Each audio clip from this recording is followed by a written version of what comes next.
നമസ്കാരം. തദ്ദേശകം വാർത്താ ചാനലിലേക്ക് സ്വാഗതം. എല്ലാ പ്രേക്ഷകർക്കും തദ്ദേശകത്തിന്റെ നവവത്സര ആശംസകൾ. ഞാൻ ദിമിത്രോവ്.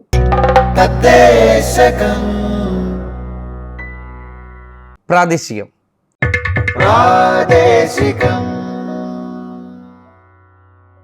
ആദ്യം പ്രധാന വാർത്തകൾ.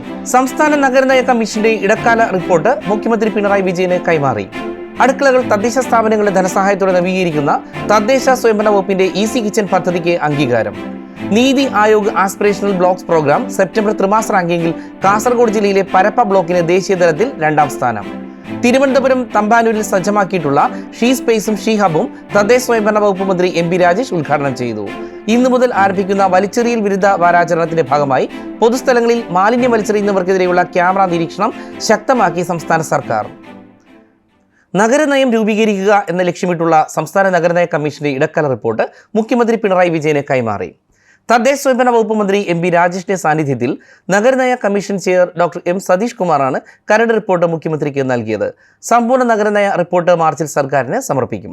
കമ്മീഷൻ അംഗങ്ങളായ doctor E Narayanan, advocate M Anilkumar, doctor Sharmila Mary Joseph IAS, doctor YVN Krishnamurthy, V Suresh, doctor KS James, Hitesh Vaidya, Tikender Singh Panwar എന്നിവരും ചടങ്ങിൽ പങ്കെടുത്തു.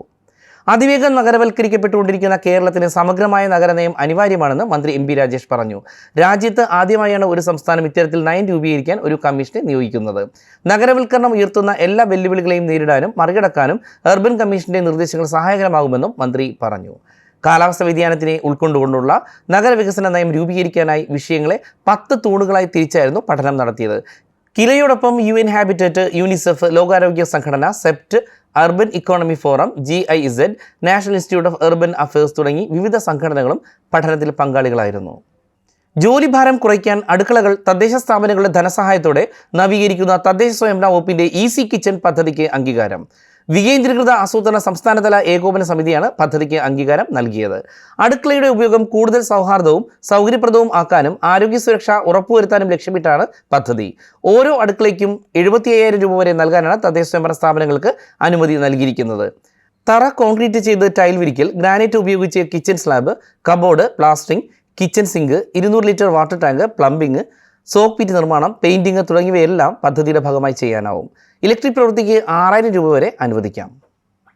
നീതി Aayog aspirational blocks programme September ത്രിമാസ റാങ്കിങ്ങിൽ കാസർഗോഡ് ജില്ലയിലെ പരപ്പ ബ്ലോക്കിന് ദേശീയ തലത്തിൽ 2ാം സ്ഥാനം.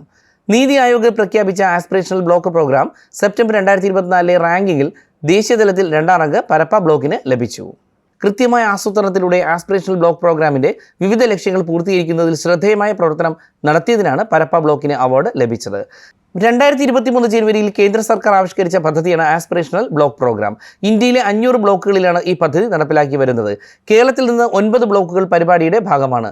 ആരോഗ്യം, വിദ്യാഭ്യാസം, കൃഷിയും അനുബന്ധ പ്രവർത്തനങ്ങളും, അടിസ്ഥാന സൗകര്യം, സാമൂഹിക വികസനം എന്നീ 5 വിശാല മേഖലകളിലെ 39 സൂചകങ്ങളിലെ വളർച്ചയാണ് ഈ പ്രോഗ്രാം കൊണ്ട് ലക്ഷ്യമാക്കുന്നത്.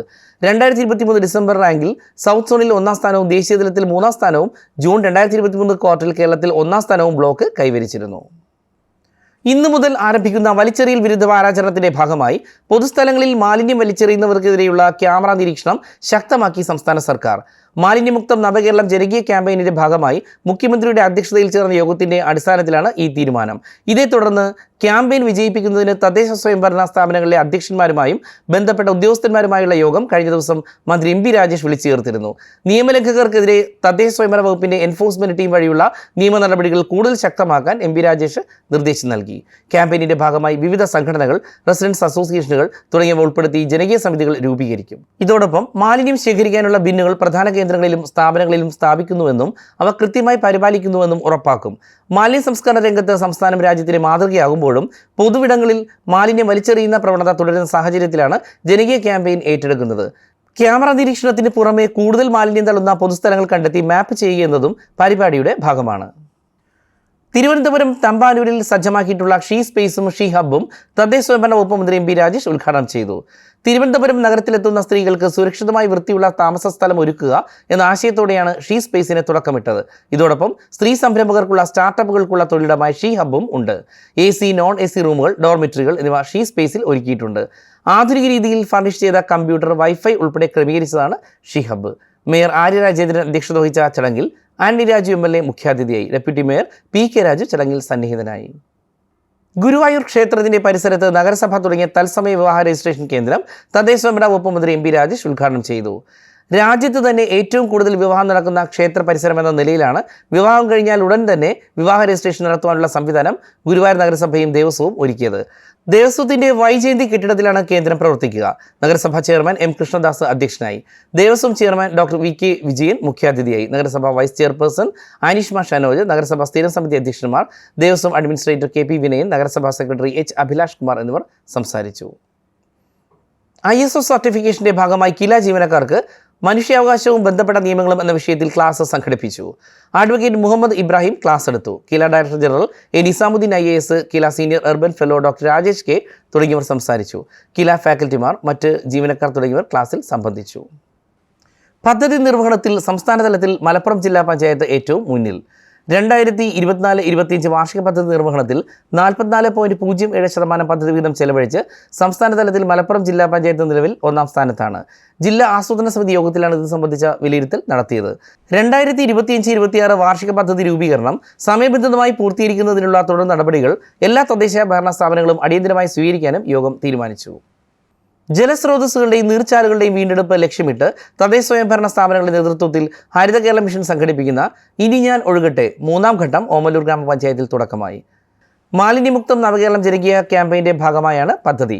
ഗ്രാമപഞ്ചായത്തിലെ 14ാം വാർഡിലെ കുറിഞ്ചാൽ മാത്തൂർപ്പടി തോട് ശുചീകരണത്തിന്റെ ഉദ്ഘാടനം ഗ്രാമപഞ്ചായത്ത് പ്രസിഡന്റ് അഡ്വക്കേറ്റ് ജോൺസൺ വിളവിനാൽ നിർവഹിച്ചു. 2025 മാർച്ച് 30-നുള്ളിൽ ഓമല്ലൂർ ഗ്രാമപഞ്ചായത്ത് മുഴുവൻ നീർച്ചാലുകളുടെയും ജനകീയ വീണ്ടെടുക്കൽ പൂർത്തിയാക്കും. 14ാം വാർഡ് മെമ്പർ MR അനിൽകുമാർ അധ്യക്ഷനായി. പൊതുജലാശയങ്ങളിലെ മത്സ്യവിത്ത് നിക്ഷേപ പദ്ധതി പ്രകാരം കാവാലം ഗ്രാമപഞ്ചായത്തിലെ തട്ടാശ്ശേരി കടവിൽ 30,000 ആറ്റുകൊഞ്ച് വിത്ത് നിക്ഷേപിച്ചു. ആലപ്പുഴ ജില്ലാ പഞ്ചായത്ത് സ്ഥിരം സമിതി അധ്യക്ഷ MV പ്രിയ പരിപാടി ഉദ്ഘാടനം ചെയ്തു. ആലപ്പുഴ ജില്ലാ പഞ്ചായത്തിന്റെയും കേരള സർക്കാർ ഫിഷറീസ് വകുപ്പിന്റെയും നേതൃത്വത്തിൽ നടപ്പിലാക്കുന്ന പദ്ധതിയാണ് ഇത്. കാവാലം ഗ്രാമപഞ്ചായത്ത് പ്രസിഡന്റ് സത്യദാസ് അധ്യക്ഷത വഹിച്ചു. കാലാവസ്ഥാ വ്യതിയാനം, ജലമലിനീകരണം, അശാസ്ത്രീയ മത്സ്യബന്ധനം എന്നിവ മൂലം തദ്ദേശീയ മത്സ്യങ്ങളുടെ ലഭ്യത കുറഞ്ഞുവരുന്ന സാഹചര്യത്തിലാണ് പൊതുജലാശയത്തിലെ മത്സ്യവിത്ത് നിക്ഷേപ പരിപാടി നടപ്പിലാക്കുന്നത്. വെളിയനാട് ബ്ലോക്ക് ഡിവിഷൻ അംഗം സന്ധ്യ സുരേഷ്, കാവാലം ഗ്രാമപഞ്ചായത്ത് അംഗം Shyamkumar Sankaran, fisheries project coordinator Seema, Vembanad project coordinator Sean Shyam Sudhakar, aquaculture promoter Susheelan K, മത്സ്യത്തൊഴിലാളികൾ, കർഷകർ എന്നിവർ പങ്കെടുത്തു. കിഫ്ബിയുടെ സാമ്പത്തിക സഹായത്തോടെ ആരംഭിക്കുന്ന ഏറ്റുമാനൂർ കുടിവെള്ള പദ്ധതിയുടെ നിർമ്മാണോദ്ഘാടനം ജലവിഭവ വകുപ്പ് മന്ത്രി റോഷി അഗസ്റ്റിൻ നിർവഹിച്ചു. അഡ്വക്കേറ്റ് മോൻസ് ജോസഫ് MLA മുഖ്യപ്രഭാഷണം നടത്തി. ജില്ലാ പഞ്ചായത്ത് പ്രസിഡന്റ് KV ബിന്ദു, ജില്ലാ collector John V Samuel, Ettumanoor നഗരസഭാ അധ്യക്ഷ Lovely George Padikara, Kerala water authority board അംഗം ഷാജി പാമ്പൂരി, സംഘാടക സമിതി chairman ES Biju, Uzhavoor block panchayat acting president doctor Sindhumol Jacob തുടങ്ങിയവർ സംസാരിച്ചു. 93 കോടി രൂപ ചെലവിലാണ് പദ്ധതി നടപ്പാക്കുക.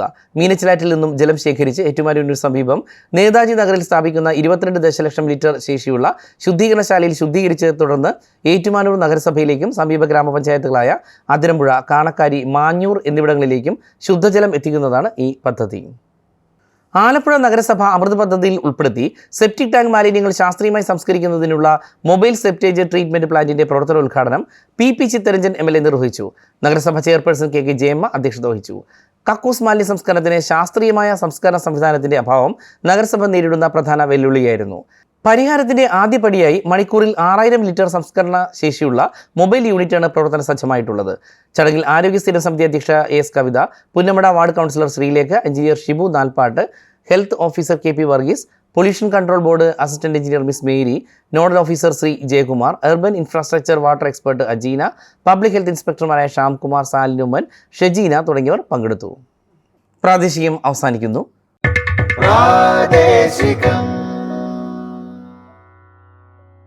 ഇനി നേർക്കാഴ്ച.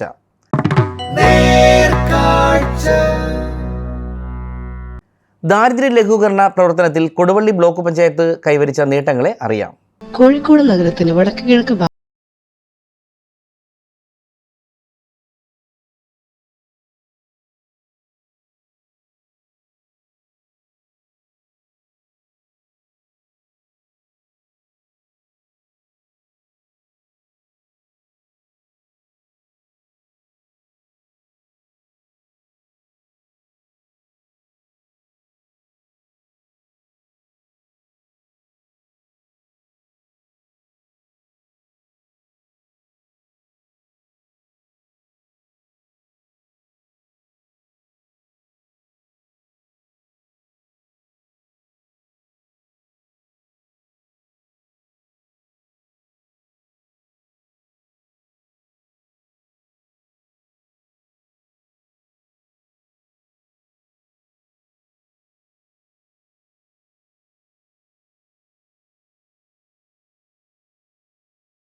തെക്ക് ഗ്രാമപഞ്ചായത്തിന്റെ പ്രവർത്തനങ്ങളിലൂടെ. നമസ്കാരം. ശൂർനാട് തെക്ക് ഗ്രാമപഞ്ചായത്ത് വിദ്യാഭ്യാസ രംഗത്ത് നടത്തിവരുന്ന വ്യത്യസ്തവും അതിനൂതനവുമായിട്ടുള്ള പ്രോജക്റ്റുകളുടെ ഒരു ഹ്രസ്വ വീഡിയോ ആണിത്. ഏവരുടെയും ശ്രദ്ധയ്ക്കായി വളരെ ആദരവോടെ ഈ വീഡിയോ സമർപ്പിക്കുന്നു. വിദ്യാഭ്യാസ രംഗത്ത് അതിനൂതനങ്ങളായിട്ടുള്ള പദ്ധതികളാണ് ശൂർനാട് തെക്ക് ഗ്രാമപഞ്ചായത്ത് നടപ്പിലാക്കി വരുന്നത്. നമ്മുടെ സ്കൂളുകളെല്ലാം ഹൈടെക് ആക്കുന്നതിന്റെ ഭാഗമായി 1ാം ക്ലാസ് 1ാം തരം എന്നൊരു പദ്ധതി നമ്മൾ നടപ്പിലാക്കി വരുന്നു.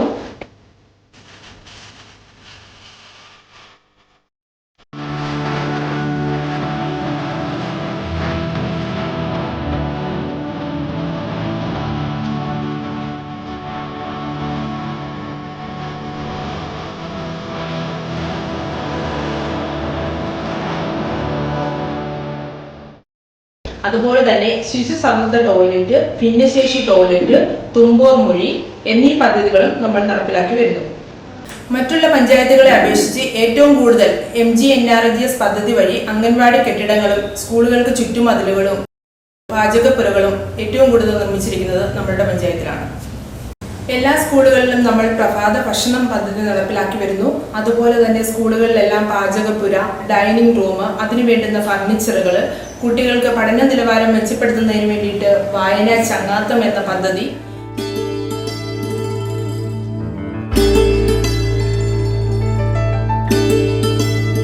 വായനാ മൂല പുസ്തകങ്ങളും ടേബിളുകളും നമ്മൾ എല്ലാ സ്കൂളുകളിലേക്കും കൊടുക്കുന്നു. അതുപോലെ LSS പരിശീലനം, വിദഗ്ധരെ വെച്ചിട്ടുള്ള പരിശീലന പരിപാടികൾ, കുട്ടികളുടെ സ്വഭാവ രൂപീകരണവുമായിട്ട് ബന്ധപ്പെട്ടുള്ള ക്ലാസ്സുകൾ, മലയാള തിളക്കം, ശ്രദ്ധ, ഹലോ ഇംഗ്ലീഷ്, ഗണിത വിദ്യാലയം എന്നിവയെ നമ്മൾ നടത്തി വരുന്നു.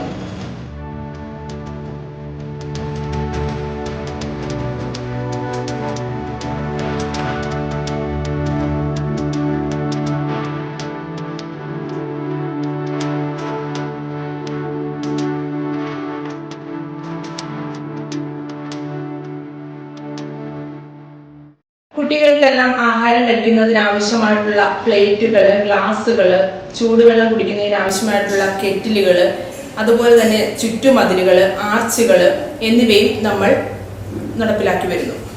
അതുപോലെ SSA വിഹിതം, MLA ഫണ്ട് എന്നിവ ഉപയോഗിച്ചിട്ടുള്ള കെട്ടിടങ്ങൾ, നമ്മുടെ സ്കൂൾ മെയിൻ്റനൻസ് പദ്ധതികൾ, സ്കൂളുകളിൽ ആർട്ട് പെയിന്റിങ്, വാട്ടർ കണക്ഷനുകൾ എന്നീ പദ്ധതികളും നമ്മൾ നടപ്പിലാക്കി വരുന്നു.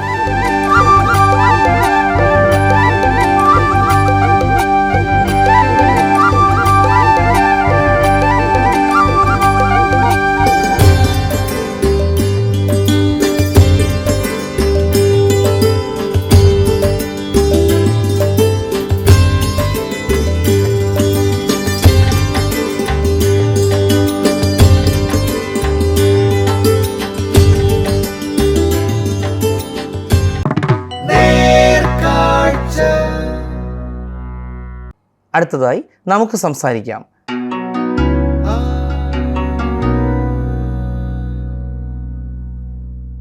തകഴി ഗ്രാമപഞ്ചായത്ത് പ്രസിഡന്റ് അജയ് കുമാർ S ആണ് ഇന്ന് നമുക്ക് സംസാരിക്കാൻ പരിപാടിയിൽ നമ്മോടൊപ്പം ഉള്ളത്. എൻ്റെ പേര് S അജയ്കുമാർ, തകഴി ഗ്രാമപഞ്ചായത്തിൻ്റെ പ്രസിഡൻ്റായിട്ട് പ്രവർത്തിക്കുന്നു. അതിദാരിദ്ര്യ നിർമ്മാർജ്ജനത്തിന് വേണ്ടി എന്തെല്ലാം പ്രവർത്തനങ്ങളാണ് പഞ്ചായത്തിൻ്റെ ഭാഗത്ത് നിന്നുണ്ടായിട്ടുള്ളത്? അതിദാരിദ്ര്യ നിർമ്മാർജ്ജനത്തിന് ഞങ്ങൾ സർവേ നടത്തി 17 പേരെയാണ് കണ്ടെത്തിയത്. അവരുടെ ക്ലേശഘടകങ്ങളെല്ലാം തന്നെ കൃത്യമായി പരിശോധിക്കുകയും അതിൻ്റെ അടിസ്ഥാനത്തിൽ അതെല്ലാം പൂർത്തീകരിക്കുകയും ചെയ്തിട്ടുണ്ട്. വീട് വെച്ച് നൽകേണ്ടവരുണ്ടായിരുന്നു, അവർക്ക് വീട് നൽകി. ചികിത്സ അനിവാര്യമായിട്ടുള്ളവരുണ്ടായിരുന്നു, അനിവാര്യമായുള്ള ചികിത്സ നൽകാൻ കഴിഞ്ഞിട്ടുണ്ട്. കുടിവെള്ളത്തിൻ്റെ പ്രശ്നങ്ങൾ, അതുപോലെ രേഖകളില്ലാത്ത കേസുകളെല്ലാം ഉണ്ടായിരുന്നു.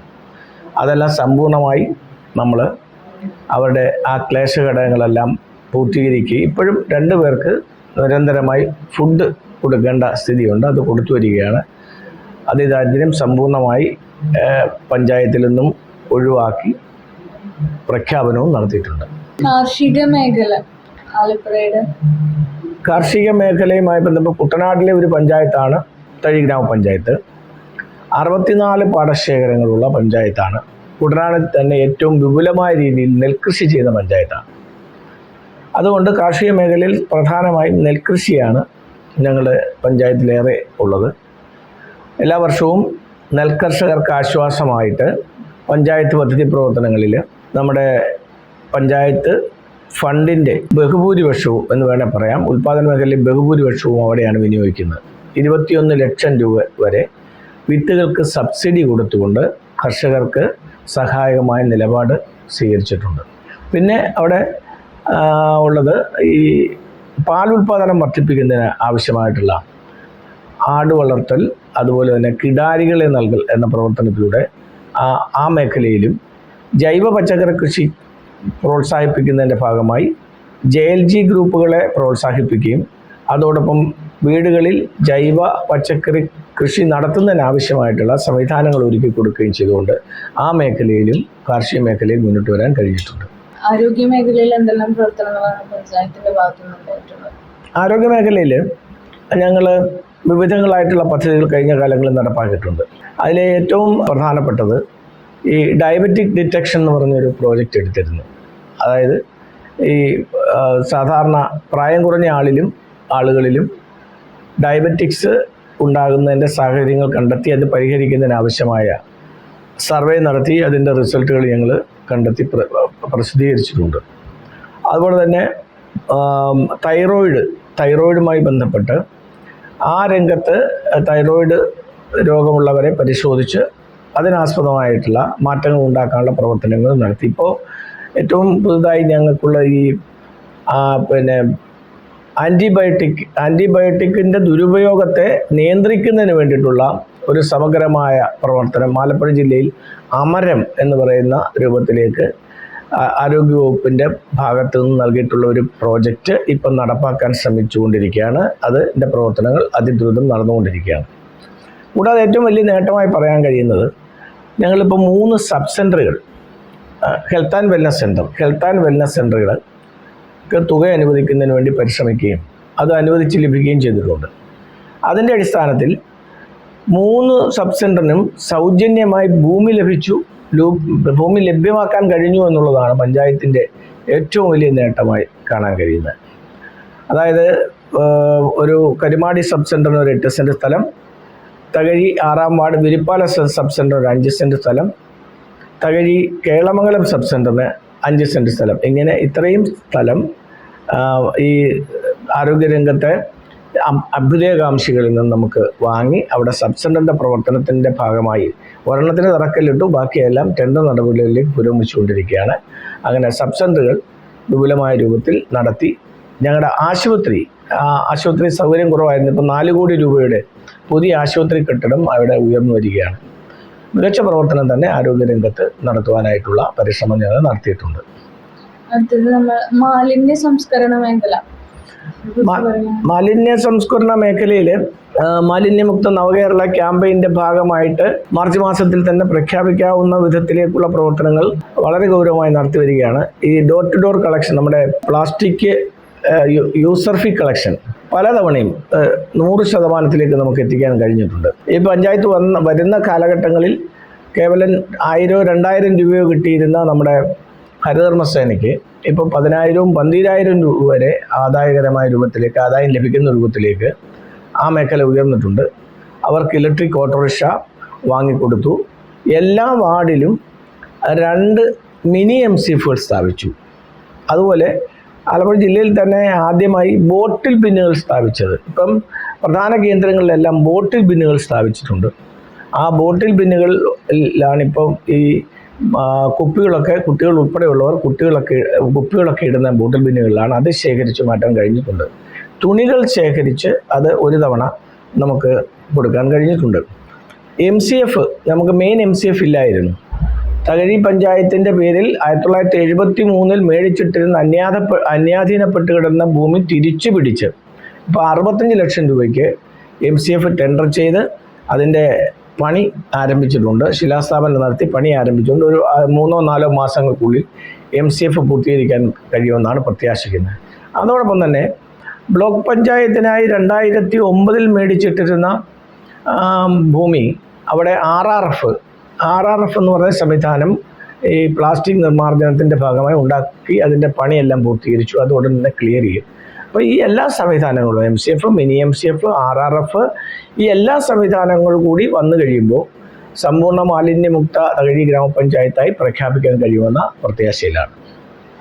മറ്റേതായി സ്ത്രീകളുടെയും കുട്ടികളുടെയും ക്ഷേമത്തിന് വേണ്ടി എന്തെല്ലാം പ്രവർത്തനങ്ങളാണ് പഞ്ചായത്തിന്റെ ഭാഗത്തുനിന്നുണ്ടായിട്ടുള്ളത്? സ്ത്രീകളുടെയും കുട്ടികളുടെയും ക്ഷേമത്തിനായി ഇപ്പോൾ കുടുംബശ്രീയെ ശാക്തീകരിച്ചു.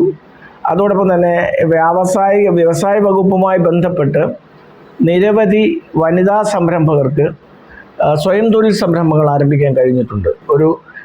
എനിക്ക് തോന്നുന്നൊരു 3.5-4 കോടി രൂപയോളൂ ആ മേഖലയിൽ ഇപ്പോൾ അവിടെ വിനിയോഗിക്കപ്പെട്ട് കഴിഞ്ഞിരിക്കുകയാണ്. ചെറിയ നിരവധിയായ സംരംഭങ്ങൾ 150-ലധികം പുതിയ സംരംഭകർ അവിടെ ഉണ്ടായി. അതിലേറിയ കൂറും സ്ത്രീകൾ തന്നെയാണെന്നുള്ളതാണ് ഒരു സവിശേഷത. മറ്റൊന്ന്, സ്ത്രീകളുടെ ശാക്തീകരണവുമായി ബന്ധപ്പെട്ട് JLG ഗ്രൂപ്പുകൾ സംഘടിപ്പിച്ചുകൊണ്ട് ആ JLG ഗ്രൂപ്പുകൾ സംഘടിപ്പിച്ചിട്ട് ജൈവ പച്ചക്കറി കൃഷിയെ പ്രോത്സാഹിപ്പിക്കാനുള്ള പദ്ധതികൾ നടപ്പാക്കി. അത് ഇപ്പോൾ വിപുലമായ രീതിയിൽ എല്ലാ വാർഡിലും 3-4 JLG ഗ്രൂപ്പുകൾ ജൈവ പച്ചക്കറി കൃഷി ചെയ്തു വരുന്നുണ്ട്. കുട്ടികളുടെ മികവിനായിട്ട് നിരവധിയായ പ്രവർത്തനങ്ങളാണ് നമ്മൾ ഏറ്റെടുത്തുള്ളത്. നമ്മുടെ അംഗനവാടികളെയെല്ലാം കൂടുതൽ സജീവമാക്കുവാൻ വേണ്ടിയുള്ള പരിശ്രമം നടത്തി. ഒരംഗനവാടിക്ക് നമുക്ക് നേരത്തെ സ്ഥലം ഉണ്ടായിരുന്നത് ഇപ്പോൾ 35 ലക്ഷം രൂപ ഉപയോഗിച്ചുകൊണ്ടുള്ള അംഗനവാടിയുടെ പുതിയ കെട്ടിടം പണിതു വരികയാണ്. മറ്റൊരു അംഗനവാടിക്ക് സൗജന്യമായി നമുക്ക് സ്ഥലം കിട്ടിയിട്ടുണ്ട്. അവർ അംഗനവാടിയുടെ പണി ആരംഭിക്കുന്നതിന് വേണ്ടിയുള്ള പരിശ്രമം നടത്തിയിട്ടുണ്ട്. അംഗനവാടിക്കെല്ലാം ലൈബ്രറികൾ കൊടുക്കുന്നതിന് വേണ്ടിയിട്ടുള്ള ഷെൽഫും അതുപോലെ പ്രാദേശികമായി ജനങ്ങൾ ഇന്ന് പുസ്തകങ്ങളും ശേഖരിച്ച് അതിൻ്റെ പ്രവർത്തനങ്ങൾ നടന്നു വരികയാണ്. കൗമാര ക്ലബ്ബുകളെല്ലാം അവിടെ ശാക്തീകരിച്ചു. ന്യൂട്രി ഗാർഡൻസ്, അംഗനവാടികളുമായി ബന്ധപ്പെട്ട് ന്യൂട്രി ഗാർഡൻസ് സ്ഥാപിക്കാൻ നമുക്ക് കഴിഞ്ഞിട്ടുണ്ട്. അതോടൊപ്പം തന്നെ സ്കൂളുകളിൽ നിരവധിയായ പ്രവർത്തനങ്ങൾ നമ്മൾ നടത്തിയിട്ടുണ്ട്.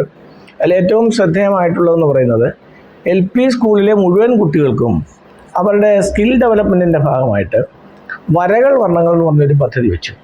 അതായത് മുഴുവൻ കുട്ടികളെയും എങ്ങനെ വരയ്ക്കാം എന്ന് പഠിപ്പിക്കുന്നതിനുള്ള ചെറിയ രൂപത്തിലുള്ള ശില്പശാല നടത്തിക്കൊണ്ട് കുട്ടികൾക്കെല്ലാം ഡ്രോയിങ് പേപ്പറുകളും ക്രയോൺസും പെൻസിലും ഒക്കെ കൊടുത്തുകൊണ്ട് അവരെ മുഴുവൻ പേരെയും നമ്മൾ വരപ്പിച്ചു.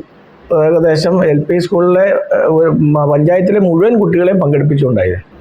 അതിൽ നിന്നായിട്ട് സ്കിൽഡ് ആയിട്ടുള്ള കുട്ടികളെ ഒരു 40-50 പേരെ തിരഞ്ഞെടുത്ത് ഇടയ്ക്കിടെ അവരുടെ വരയിലെ കഴിവിനെ പ്രോത്സാഹിപ്പിക്കുവാൻ വേണ്ടി പ്രത്യേക ക്ലാസ്സുകൾ നടത്തി. അവരിൽ നിന്നൊരു സെക്ഷൻ തിരഞ്ഞെടുത്ത് ഇനിയിപ്പോൾ അവാർഡ് കൊടുക്കുന്നതിന് വേണ്ടി അവരെ പ്രോത്സാഹിപ്പിക്കുന്നതിന് വേണ്ടി സമ്മാനങ്ങൾ കൊടുക്കാൻ വേണ്ടി വെച്ചിരിക്കുകയാണ്. ഒന്നതാണ് നടത്തിയത്. പിന്നെ പെൺകുട്ടികളുടെ കാഴ്ചശേഷി വർദ്ധിപ്പിക്കുന്നതിന് വേണ്ടി UP സ്കൂൾ കുട്ടികൾക്ക് തായ്ക്കൊണ്ട പരിശീലനം ഈ കഴിഞ്ഞ 4 വർഷമായി നടത്തി വരികയാണ്. ടാലൻറ്റ് ഹണ്ട് എന്ന് പറഞ്ഞ ഒരു പദ്ധതി നമ്മൾ ഏർപ്പെടുത്തി. വളരെ വിജയകരമായിരുന്നു.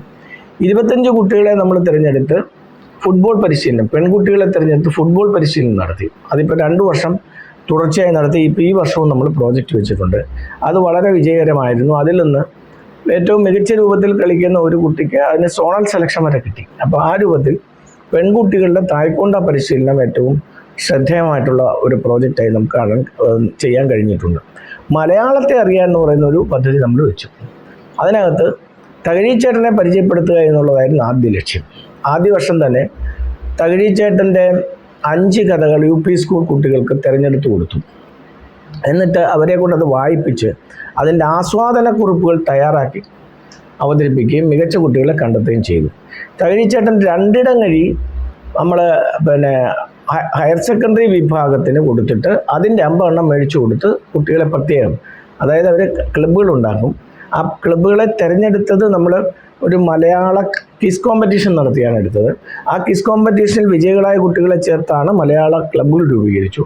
ആ ക്ലബ്ബുകളിൽ തിരഞ്ഞെടുക്കപ്പെട്ട കുട്ടികൾക്ക് ഹയർ സെക്കൻഡറിയിൽ 2 ഇടം കഴിയും, ഹൈസ്കൂളിൽ ചെമ്മീനും UP സ്കൂളിൽ തിരഞ്ഞെടുത്ത 5 കഥകളും വെള്ളപ്പൊക്കത്ത് ഉൾപ്പെടെയുള്ള 5 കഥകളും കൊടുത്ത് അത് ആസ്വാദനക്കുറിപ്പ് തയ്യാറാക്കി അവതരിപ്പിച്ച് മികച്ച ആൾക്കാരെ കണ്ടെത്തുകയും അത് തകഴി സ്മാരകത്തിൽ അവതരിപ്പിക്കുകയും ചെയ്തു. അതൊരു മികച്ച പ്രവർത്തനമായിട്ടാണ് കരുതുന്നത്.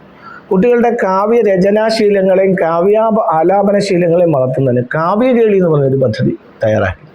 ആ കാവ്യകേളി എന്ന് പറയുന്ന പദ്ധതിയിൽ തിരഞ്ഞെടുക്കപ്പെട്ട കവിതകൾ ഇതുപോലെ കുട്ടികൾക്ക് കൊടുക്കുകയും അതിൻ്റെ ആസ്വാദനക്കുറിപ്പ് തയ്യാറാക്കുകയും അതിൻ്റെ ആലാപന ശൈലി ബോധ്യപ്പെടുത്താനുള്ള ശില്പശാലകൾ സംഘടിപ്പിക്കുകയും ചെയ്തു. അവിടുന്ന് ഒരു കോർഡിനേറ്റർ ഹയർ സെക്കൻഡറി സ്കൂളിലെ വരദ എന്ന് പറയുന്ന ടീച്ചറിനെ ഉപയോഗിച്ചാണ് ഞങ്ങളിപ്പം ഈ ക്ലാസ്സുകളെല്ലാം അവിടെ കൊടുത്തത്. സാമ്പത്തികമായി നഷ്ടമുള്ള കാര്യമൊന്നും അല്ലാതെ തന്നെ ചെയ്യാൻ കഴിഞ്ഞു. മികച്ച രൂപത്തിൽ ആ പ്രവർത്തനങ്ങൾ സ്കൂളുകളിൽ നടത്താൻ കഴിഞ്ഞിട്ടുണ്ട്. അത് പ്രധാനമായും നമുക്ക് ഞങ്ങളുടെ ഏറ്റവും പ്രധാനപ്പെട്ട വിദ്യാലയം 133 വയസ്സ് പ്രായമുള്ള Thakazhi Sivasankara Pillai memorial government UPS ആണ്. തകഴി ചേട്ടൻ പഠിച്ച സ്കൂളാണ്. തകഴി ശിവശങ്കരപ്പിള്ള വിശ്വസാഹിത്യകാരൻ പഠിച്ച സ്കൂളാണ്. ആ സ്കൂളിൻ്റെ ഭൗതിക സാഹചര്യത്തിലെല്ലാം നല്ല മാറ്റങ്ങൾ വരുത്താൻ കഴിഞ്ഞു. അവിടെ അസംബ്ലി ഹാള്, അവർക്ക് മിനി ഓഡിറ്റോറിയം, അവർക്ക് പഠിക്കാനുള്ള മികച്ച ക്ലാസ് മുറികൾ, കളിക്കാനുള്ള കളിസ്ഥലം, അങ്ങനെ എല്ലാ രീതിയിലും ആ സ്കൂളിനെ വളരെ മികച്ച ഒരു സ്ഥാപനമാക്കി മാറ്റി. അത് തലവടി ഉപജില്ലയിലെ ഏറ്റവും കൂടുതൽ UP വിദ്യാർത്ഥികൾ പഠിക്കുന്ന വിദ്യാലയമായി അതിനെ മാറ്റാൻ കഴിഞ്ഞു. ഒരു മനോഹരമായ കമാനം ഉൾപ്പെടെ നിർമ്മിച്ചു കൊടുത്തുകൊണ്ട് കുട്ടികളുടെ പഠനത്തിന് സഹായകമായ എല്ലാ നിലപാടുകളും എടുക്കാൻ നമുക്ക് കഴിഞ്ഞിട്ടുണ്ട്. പ്രളയ സാധ്യത ഏറ്റവും കൂടുതൽ നേരിടുന്ന പ്രദേശമാണ് തകഴി എന്ന് പറഞ്ഞത്. അപ്പോൾ ദുരന്ത നിവാരണത്തിന് വേണ്ടി എന്തെല്ലാം പ്രവർത്തനങ്ങളാണ് പഞ്ചായത്തിന്റെ ഭാഗത്തു നിന്നുണ്ടായിട്ടുള്ളത്? അത് പറഞ്ഞത് ശരിയാണ്. നമ്മുടെ യഥാർത്ഥത്തിൽ ഈ കിഴക്കൻ പ്രദേശങ്ങളിൽ നിന്ന് വരുന്ന വെള്ളമെല്ലാം ഒഴുകി സ്പിൽവേയിലേക്ക്, തോട്ടപ്പള്ളി സ്പിൽവേ വഴിയാണ് കടലിലേക്ക് പോകുന്നത്. അതുകൊണ്ട് തന്നെ അവിടെ ഏറ്റവും അനിവാര്യമായിട്ടുള്ളതെന്ന് പറഞ്ഞാൽ അവിടെ തകഴി കൂടെ 2 പ്രധാന ആറുകളുടെ കൈവഴികൾ പോകുന്നുണ്ട്. ഒന്ന് പൂക്കൈതി ആറിൻ്റെ ഒരു ശാഖയും മറ്റേ പമ്പയാറിൻ്റെ ഒരു ശാഖയും. ഇപ്പോൾ യഥാർത്ഥത്തിൽ ഇതിൻ്റെ എല്ലാം ഈ ആറുകളുടെ എല്ലാം ആഴം കുറഞ്ഞിരിക്കുന്നു എന്നുള്ള ഏറ്റവും ഗൗരവമായുള്ള കാര്യമാണ്. എക്കലുകളടിഞ്ഞും ഒഴുകി വരുന്ന മണ്ണടിഞ്ഞും അതിൻ്റെ ആഴം കുറയുകയും തോടുകളുടെ ആറുകളുടെ എല്ലാം വീതി കുറയുകയും ചെയ്തിട്ടുണ്ട്. കയ്യേറ്റമൊക്കെ മുഖേന ചെയ്തിട്ടുണ്ട്. ഇത് കാലാകാലങ്ങളിൽ എന്നാൽ യഥാസമയം ഇത് ക്ലീൻ ചെയ്യാൻ കഴിയുന്നില്ല എന്നുള്ള യാഥാർത്ഥ്യം നിൽക്കുകയാണ്. ഒരു പഞ്ചായത്തിൻ്റെ പരിമിതമായ ഫണ്ട് ഉപയോഗിച്ച് നമുക്ക് ചെയ്യാൻ കഴിയില്ല. എന്നാൽ ഞങ്ങൾ ജില്ലാ പഞ്ചായത്തുമായി ചേർന്നുകൊണ്ട് കഴിഞ്ഞ വർഷവും ഈ വർഷവുമായി ചില പ്രോജക്റ്റുകൾ എടുത്ു. ഏറ്റവും സുപ്രധാനമായ ചില അടഞ്ഞു കിടന്ന തോടുകൾ, ഒരു 14 വാർഡുകളിലെയും ഒരു 24ഓളം തോടുകൾ ഒരു പരിധിവരെ വൃത്തിയാക്കാൻ, മുഴുവനായിട്ടല്ല, ഒരു പരിധിവരെ വൃത്തിയാക്കാൻ കഴിഞ്ഞു. ജില്ലാ പഞ്ചായത്തിൻ്റെയും ഒരു 50 ലക്ഷം രൂപ, 50% വെച്ചുകൊണ്ട് ഒരു 50 ലക്ഷം രൂപ ഉപയോഗിച്ചുകൊണ്ട് സുജലം പദ്ധതി വഴി വൃത്തിയാക്കാൻ നമുക്ക് കഴിഞ്ഞിട്ടുണ്ട്. പിന്നെ തെളിനീരൊഴുകുന്ന നവകേരളം എന്നൊക്കെ പറഞ്ഞ് 1-2 പദ്ധതികൾ ഇതിനിടയ്ക്ക് വന്നു. ആ രൂപത്തിലും ചില തോടുകൾ വൃത്തിയാക്കാൻ കഴിഞ്ഞു. എന്നാൽ ഇത് പരിമിതമായ രൂപത്തിൽ മാത്രമാണ് ഫലപ്രദമായിട്ടുള്ളത്. കുട്ടനാടിനെ സംബന്ധിച്ചിടത്തോളം ഒരു മേജർ പ്രോജക്റ്റ് ഇംപ്ലിമെൻറ്റ് ചെയ്യേണ്ടതുണ്ട്. ഈ ഒഴുകി വരുന്ന വെള്ളം യഥാവിധി തോടുകളിലൂടെ, കൈവഴികളിലൂടെയും ആറ്റിലേക്ക് പോവുക, സ്പിൽവേയിലേക്ക് ഒഴുകുന്ന തോടുകളെല്ലാം ക്ലീൻ ചെയ്യണം. അത് മേജർ മൈനർ ഇറിഗേഷൻ അതിശക്തമായ രൂപത്തിൽ ഇടപെട്ടെങ്കിൽ മാത്രമേ കഴിയൂ. ഇപ്പോൾ ഒരുപാട് ആറുകളും തോടുകളും ഒക്കെ പറഞ്ഞിരുന്നു. അപ്പോൾ അത്ര നല്ലൊരു ഭൂപ്രകൃതിയാണ് തകഴിയിൽ. അപ്പോൾ ടൂറിസവുമായി ബന്ധപ്പെട്ട് ഈ പറഞ്ഞ പോലെ ഞങ്ങൾക്ക് വേണമെങ്കിൽ ഒരു ദ്വീപെന്ന് പറയാവുന്ന രൂപത്തിലുള്ള സാഹചര്യം അതിനുള്ളത്. ഇപ്പം ഞങ്ങൾ ഇപ്രാവശ്യം ടൂറിസത്തിൻ്റെ 2 പദ്ധതികൾ വെക്കാൻ വേണ്ടിയിട്ട് ഉള്ള DPR തയ്യാറാക്കി വരികയാണ്. ഒന്ന് തകഴി 14-ാം വാർഡ് കേന്ദ്രീകരിച്ച് അവിടുന്ന് വിജലഭ കോന്തങ്കേരി തോട് വൃത്തിയാക്കി ഒരു ലിറ്റററി ടൂറിസം എന്ന രൂപത്തിലേക്ക് അവിടെ അതിനകത്ത് പെഡസ്ട്രിയൽ ബോട്ട് ഇടുന്നതിനും കരയിൽ ഹട്ടുകൾ വെച്ചിട്ട് അവിടെ തകഴിച്ചേട്ടൻ്റെ വീടിന് തൊട്ടടുത്ത സ്മാരകത്തിനടുത്ത ആ സ്മാരകം ഇപ്പം സാംസ്കാരിക വകുപ്പ് ഇടപെട്ട് പണിതുകൊണ്ടിരിക്കുക. 6.5 കോടി രൂപയാണ് സ്മാരകം ഡെവലപ്മെൻറ്റ്, മ്യൂസിയം ഡെവലപ്മെൻറ്റ് വന്നിരിക്കുന്നത്. അതുകൂടെ വന്നു കഴിയുമ്പം അവിടെ ഒരു ലിറ്റററി ടൂറിസം സാധ്യതയുണ്ട്. നമ്മുടെ പാടശേഖരങ്ങളുടെ ബണ്ടുകളിൽ ഹട്ടുകളൊക്കെ വെച്ചിട്ട് ആൾക്കാർക്ക് ഇരുന്ന് വായിക്കാനുള്ള ഉൾപ്പെടെയുള്ള സൗകര്യവും അത്യാവശ്യം ജലസഞ്ചാരത്തിനുള്ള പെഡസ്ട്രിയൽ ബോട്ട് ഉൾപ്പെടെയുള്ള സംവിധാനം ഒരുക്കി ഒരു പദ്ധതിയും തകഴി ആറ്റുതീരം കേന്ദ്രീകരിച്ച് നമുക്ക് ഈ ചെറിയ ബോട്ട് സർവീസിനുള്ള ഒരു സാധ്യതയും ഉപയോഗിച്ചുകൊണ്ട്, അപ്പോൾ അവിടെ വന്നു കഴിഞ്ഞാൽ നമുക്ക് എടത്തുവ പള്ളിയുണ്ട്, തകഴി കുഞ്ചൻ സ്മാരകമുണ്ട്, അതുപോലെ കുമാരനാശാൻ സ്മാരകത്തിൽ പോകാം, അവിടുന്ന് ആലപ്പുഴ ബീച്ചിൽ പോകാം. അങ്ങനെ പോകാൻ കഴിയുന്ന ഒരു ടൂറിസം സർക്യൂട്ടിൻ്റെ സാധ്യത കൂടി പരിശോധിച്ചുകൊണ്ട് അതിനൊരു വിപുലമായ ടൂറിസം പദ്ധതിക്ക് രൂപപ്പെടുത്തി വരികയാണ്. അത് DPR തയ്യാറാക്കിക്കൊണ്ടിരിക്കുകയാണ്. ഇപ്പോൾ നടന്നു വരുന്ന പ്രവർത്തനങ്ങളെ കുറിച്ചും അതേപോലെ തന്നെ ഭാവിയിൽ ചെയ്യാൻ ഉദ്ദേശിക്കുന്ന പ്രവർത്തനങ്ങളെ കുറിച്ചും രണ്ടുപേർക്ക് പറയാം. ഭാവിയിൽ ഇപ്പം നടന്നു വരുന്ന പ്രവർത്തനം ഈ പറഞ്ഞ പോലെ ഞങ്ങളുടെ ഏറ്റവും സുപ്രധാനമായിട്ടുള്ള ആരോഗ്യ മേഖലയിലെ വികസനവും വിദ്യാഭ്യാസ മേഖലയിലെ വികസനവും കേന്ദ്രീകരിച്ചുകൊണ്ടാണ് നമ്മൾ പ്രവർത്തനം നടന്നത്. അതിൽ ഏറ്റവും പ്രധാനപ്പെട്ട നേരത്തെ പറഞ്ഞ പോലെ സബ് സെൻ്ററുകൾ പൂർത്തീകരിക്കുക, ആശുപത്രി പണി പൂർത്തീകരിക്കുക. അങ്ങനെ പൂർത്തീകരിച്ചിട്ട് ആരോഗ്യ മേഖലയിൽ സാധാരണക്കാരനും മെഡിക്കൽ കോളേജിലോ അല്ലെങ്കിൽ മറ്റു വലിയ ആശുപത്രികളിലോ പോകാതെ തന്നെ പ്രദേശത്ത് തന്നെ ചികിത്സ ലഭ്യമാകുക. സബ് സെൻ്ററുകൾ വന്നു കഴിയുമ്പോൾ തന്നെ ഒരു വലിയ മാറ്റമാണ്. അവിടെ പ്രത്യേക സ്റ്റാഫും സംവിധാനവും കൂടി 55 ലക്ഷം രൂപയുടെ. അങ്ങനെ ജനങ്ങൾക്ക് വീട്ടരികത്ത് തന്നെ ആരോഗ്യ കേന്ദ്രങ്ങളിലേക്ക് എത്താൻ കഴിയുന്ന വിധത്തിലേക്ക് ആരോഗ്യ ശൃംഖല ബലപ്പെടുത്തുക എന്നുള്ളതാണ് ഏറ്റവും പ്രധാനപ്പെട്ട ലക്ഷ്യം. മുമ്പേ സൂചിപ്പിച്ച് മാലിന്യമുക്ത പ്രഖ്യാപനത്തിൻ്റെ ഭാഗമായി ഈ ദേവസ്വം ബോർഡിൻ്റെ വക ചില കുളങ്ങളും കാര്യങ്ങളൊക്കെ ഉണ്ട്. അത് ഞങ്ങളിപ്പം ലെറ്ററൊക്കെ എഴുതിയെങ്കിലും അതൊന്നും വൃത്തിയാക്കി നമുക്ക് കിട്ടിയിട്ടില്ല. പലപ്പോഴും നമ്മൾ അതിന് ഇടപെടുകയും നിവേദനങ്ങൾ നടത്തുകയും ചെയ്തിട്ടും പൂർത്തീകരിച്ചില്ല. ഇതെല്ലാം വൃത്തിയാക്കി തകഴിയെ സൗന്ദര്യവൽക്കരിക്കുക എന്നൊരു ലക്ഷ്യം. വിദ്യാഭ്യാസ രംഗത്ത് ഈ പറഞ്ഞ പോലെ അടിസ്ഥാന സൗകര്യ വർധനവിനോടൊപ്പം കുട്ടികളുടെ ടാലൻറ്റുകളെ ചെറുഘട്ടങ്ങളിൽ തന്നെ കണ്ടെത്തി അതിനെ പ്രോത്സാഹിപ്പിക്കാൻ കഴിയുന്ന വിധത്തിലൊക്കെ പദ്ധതി പ്രവർത്തനങ്ങളിലൂടെയും മറ്റും ആ പ്രവർത്തനങ്ങളെയും വിദ്യാലയങ്ങളെയും ശാക്തീകരിക്കുന്ന പ്രവർത്തനത്തിൽ ഏർപ്പെടുക. കുട്ടനാടിൻ്റെ ടൂറിസ്റ്റ് സാധ്യതകളെ വെച്ചുകൊണ്ട് ടൂറിസം വിപുലപ്പെടുത്തി വളരെ ചെറിയ ഒരു ആദായം കിട്ടുന്ന പഞ്ചായത്താണ് തകഴി. തനത് ഫണ്ടൊക്കെ കുറവാണ്.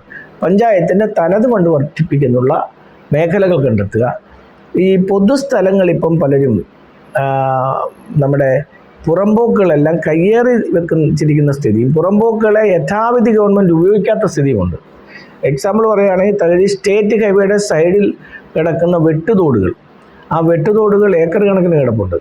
അതിപ്പോൾ ഓരോരുത്തരും എടുത്തുകൊണ്ടിരിക്കുക. എന്നാൽ അത് ഗവൺമെൻറ്റിൻ്റെ പുറമ്പോക്ക്, PWD പുറമ്പോക്ക്, പഞ്ചായത്ത് പുറമ്പോക്കുകളുമാണ്. അത് തിരികെ സമൂഹത്തിന് ഗുണകരമാകുന്ന വിധത്തിലേക്ക് കണ്ടെത്തി അതിനെ പ്രയോജനപ്പെടുത്തുക എന്ന ലക്ഷ്യത്തോടു കൂടിയുള്ള പദ്ധതികളും തയ്യാറാക്കുന്നുണ്ട്. ഇത്രയും നേരം നമുക്കൊപ്പം തകഴി പഞ്ചായത്തിന്റെ വിശേഷങ്ങൾ പങ്കുവച്ചതിന് നന്ദി.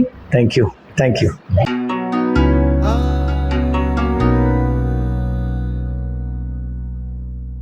തദ്ദേശകം അവസാനിക്കുന്നു. അടുത്തയാഴ്ച ഇതേ സമയം വീണ്ടും.